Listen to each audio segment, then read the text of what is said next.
StarTimes. Enjoy digital life. Capuchin TV. Tumetoka mbali, bado tuko mbali na tunaenda wapi? Mbali. Endelea kutazama Capuchin TV, huduma Katoliki ya uinjilishaji.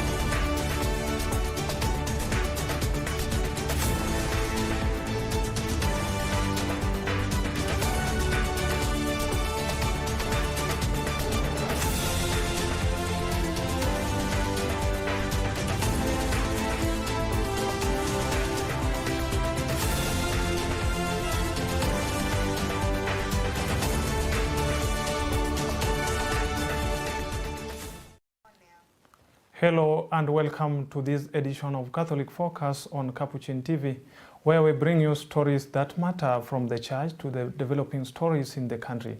My name is Charles Mavaton, and for sign language interpretation is Eric Maluki. Let's begin with the stories making the headline today. Pope Leo XIV has concluded his visit to Madrid with a strong appeal for selflessness and service to others, commending volunteers who supported his program and urging society to move away from self-interest and profit-driven thinking toward what he described as integral human development grounded in gospel values and ethical growth. Let's take a look.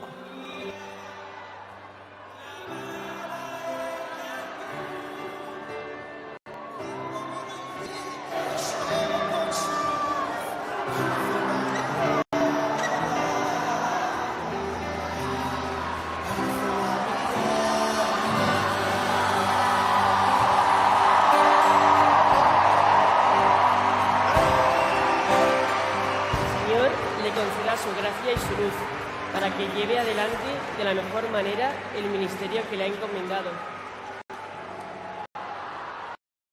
Mucho que sea con vosotros, voluntarios y voluntarias.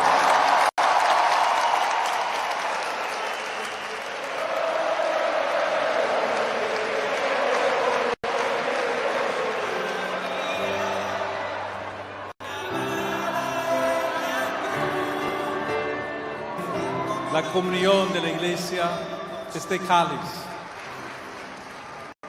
Padre, Hijo y Espíritu Santo descienda sobre vosotros. Amén. Muchas gracias a todos.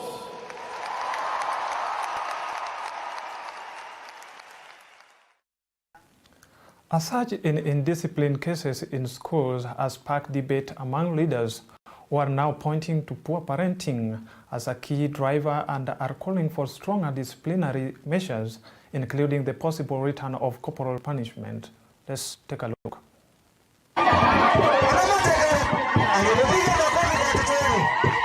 Kama utaki mtoto wako afunzwe adabu, usipeleke kwa shule aende kuchoma wengine. Abaki na wewe hapo kwa nyumba mfunze. Anza na basi paka GS na kila kitu. Fundisha mtoto wako nyumbani. Sio kupeleka mtoto nyumbani kwa shule boarding na unajua umeshindwa na yeye, alafu anaenda kuchoma wengine. Anaenda kuchomea wengine ndio. Ati kwa sababu ameogopa kufanya exam. Let us go back to our morals. Let us go back to the principles we were raised. Our grandfathers, our aunties also participating in raising a child. Mimi nataka kuwaomba wazazi. Turudi kuwa wazazi. Turudi kukuwa wazazi, kulinda watoto. Hawe na heshima. Hawe disciplined. Anatia awe mtoto wa kutii. Inatoka nyumbani. Usiachilie mtoto wako. Ati mtoto akitaka kitu lazima unaachilia afanye vile anataka. Turudi kukuwa wazazi, tusaidie mashule, tusaidiane na walimu, ndio Kenya ikuwe Kenya ambayo itaweza kusonga mbele. Kama wazazi lazima turudi kwa mambo ya kulezi watoto wetu. You must care your children. Lazima mtende watoto wenu. Huwezi kama watoto wanakuwa tu hivyo wanaenda shule, wanachoma shule, wanachoma wenzao. We must bring back caring in schools. We must care our children to show them, because all of us grew up working. You must allow your kids to be caned. You must allow your kids to be disciplined kama wazazi. Mambo hii ya kusema human rights, you mtoto alichapa anaenda kwa polisi, lazima iishe. That's why children are banning school, because they know there's nothing that will happen to them. There is a renewed national push for farmers to transition from traditional farming methods to modern agriculture technologies, with the expert emphasizing that innovation is critical for increasing yield, improving efficiency, and ensuring sustainable land use. Tracy Chebet reports. Speaking to journalists at the Cairo demonstration farms in Thika, Dr. Joseph Corin Juguna and Dr. Thuranira said modern farming practices can help farmers maximize yields, improve food quality, and make better use of limited resources. The experts emphasized the importance of maintaining soil health through sustainable agricultural practices, noting that environmental conservation and long-term food security depend on responsible farming methods. The ultimate is that for us to make agricultural activity economically viable, we have first of all to increase productivity. We are emphasizing on integrated approach where you minimize the chemicals, but you use other technologies that would enhance productivity. So these are technologies that will ensure that farming is economically viable, will minimize effect on the environment, and will make sure that it's an integrated approach that would eventually ensure that we are able to produce more using less input, because input are also quite expensive. They further observed that climate change and rapid technological advancements are reshaping the agricultural sector, making it necessary for farmers to continuously update their skills and knowledge. We know that pests and diseases are major production constraints among our smallholder farmers, and they can cause up to 100% yield losses if they are not managed on time. We are having what we are calling the emerging diseases and pests, which previously were not a problem, but as things change, you know, we have the climate change. So we are seeing more of what was not a problem now becoming a problem, and therefore it's important that we interact very closely with the farmers so that we can also help them identify these emerging issues in terms of pests and diseases. The remarks came ahead of a major farmers training event scheduled for June 12th and 13th, 2026 at the Cairo Institute in Thika. The free program will provide farmers with practical training on climate-smart agriculture, modern production techniques, and innovative technologies aimed at increasing farm productivity and profitability. We have a major event coming Friday on 12th and 13th June 2026, and this will be our 4th Cairo Open Week. Reporting for Catholic Focus, I'm Tracy Chebet. Residents of Taita Taveta County have expressed mixed reactions over a proposed government plan to construct a quarantine facility at a military camp in Laikipia to accommodate American nationals diagnosed with Ebola while in the Democratic Republic of Congo, even as the High Court suspended the project pending determination of a case filed by Katiba Institute. Our reporter has more. A section of Taita Taveta residents have raised concern about the construction of a quarantine facility at a military camp in Laikipia, while others believe it could enhance Kenya's capacity to respond to public health emergencies. Some say this could be a danger to our country. Kwa ufupi, sisi Kenya sahihi hatuhitaji hiyo quarantine kwa sababu bado sisi si wale waathiriwa kamili wa huu ugonjwa wa Ebola, na haitusaidii na chochote. Wewe kama kuna watu ambao wamekula pesa, wamelipwa pesa yao na nchi ya Marekani ili waje wafanye installation ya hii kituo ya corona hapa, hiyo ni uvujaji wa sheria. Kama wananchi wa Kenya hawatakubali mambo na hiyo kitu ya Ebola, afadhali itoke kabisa, kwa sababu haitusaidii kivyovyote. Tunajua katika nchi yetu ya Kenya sasa hivi tuko na shida ya healthcare. Bado tuko chini sana.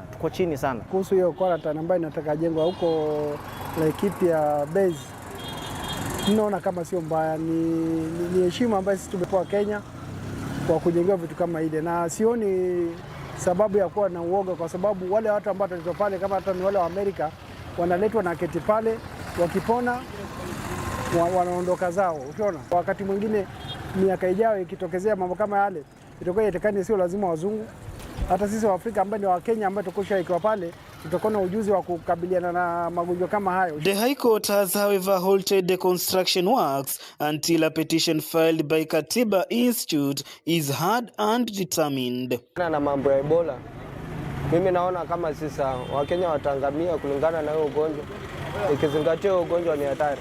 Kwa maana yake matibabu yenyewe hapa kwetu yako katika kiwango cha chini kulinganishwa na hii mataifa mengine ya Amerika na nchi zinginezo. Kenya wako na haki kabisa ya kupinga. Maana yake Kenya sisi wananchi ndio tunaamua kile kitakachofanyika. Ndio. Hiyo nchi za majuu za Uingereza ndio zinasemekana kwamba zitafadhili kujengwa hiyo karantini.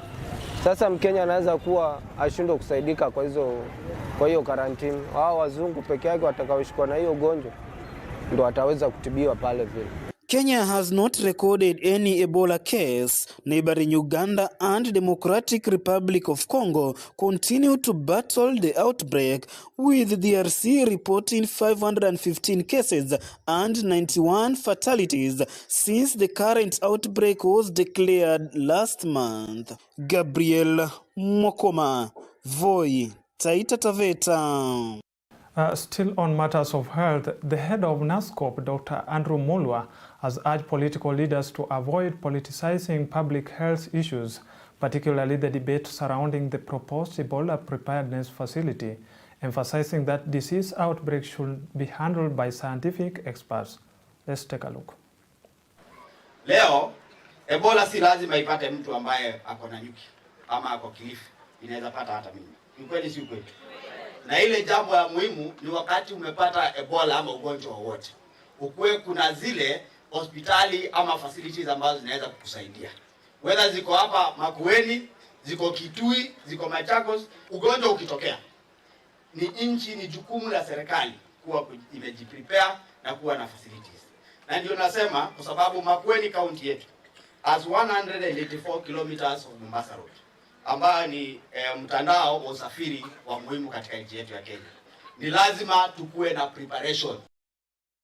Residents of Matulo ward in Webuye West constituency have appealed for urgent government intervention after collapsed bridge linking Matulo and Malaha cut off easy access and raised safety concerns for 100 of users. Let's get that report. Barabara ni mbaya. MCA atengeneze barabara. MP atengeneze barabara, na sisi tunaumia. Hata sasa hivi ukiona hivi watoto wanatoka michezo huko Matulo ukiteremka ukikuja mala sehemu za mala huku, lakini naomba mali MP Tani Wanyama uliko jaribu ukuje utengeneze barabara. Sisi ni wale mmoja wao wenye tunapita na hii barabara na pikipiki, na tunapita mchana, tunapita paka jioni saa 1 saa 2, ambapo hii barabara tukipita, barabara yenyewe ni ya Matulo Malaa, hiyo daraja hiyo daraja imeharibika kabisa, ambapo imefika mahali gari ama pikipiki ama mwenye anatembea kwa barabara anaweza kuingia kwa hiyo shimo, na akiingia kwa hiyo shimo italeta madhara kubwa sana, ndio labda itakuwa matanga ama itakuwa vifo. So wanasema usiposifa ufa utajenga nyumba. Sasa badala ya kujenga tusipotengeneza hiyo shimo tutatengeneza barabara daraja. So tunaomba waheshimiwa wenye watu husika, kama hii ni kitu kama emergency, tunawaomba wakubwa wenye wanahusika kwa hii daraja yetu ya Matulo Malaa wajaribu, wenye wanatengeneza hizo mawing wall watengeneza hiyo shimo, wasipe wakikuja mchanga hiyo maram na mamawe wapanga hapo. Kama wakiona hii shimo hata wakipiga picha watumie wakubwa Nairobi, watanyimwa pesa, watumie emergency funding, waweke capions hapo, wafungue drainage. Wakisha maliza hivyo, hii barabara itapitika, lakini hatuwezi ngoja ati mtu akufe hapa ndio tuanze kukimbia kwa matanga. Hiyo ndio naomba tu Mheshimiwa Dan aone hii, akuja aone na aone njia yoyote kuambia tu huyo Mhindi amwake achasa hapa for the time being. Lakini idara ya barabara yenye inahusika ikuje ipika picha, iombe pesa ya emergency. And that's all we had for you on this edition of Catholic Focus. Thank you for watching. My name is Charles Mawaton and Eric Maluke was our sign language interpreter. God bless you.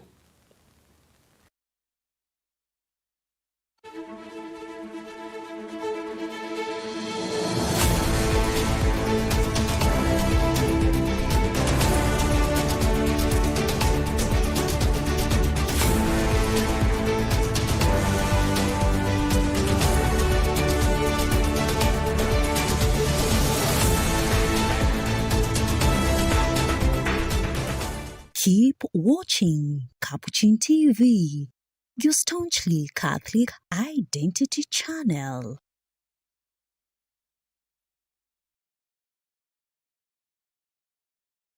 Watching Capuchin TV. For any complaints, comments, or compliments on our programming, you can either write to us on info@capuchintv.co.ke or you can call us directly on 0717 424 866. Your complaint shall be addressed within 7 days. Remember to keep a copy of your communication with us. Keep watching Capuchin TV, your Catholic identity.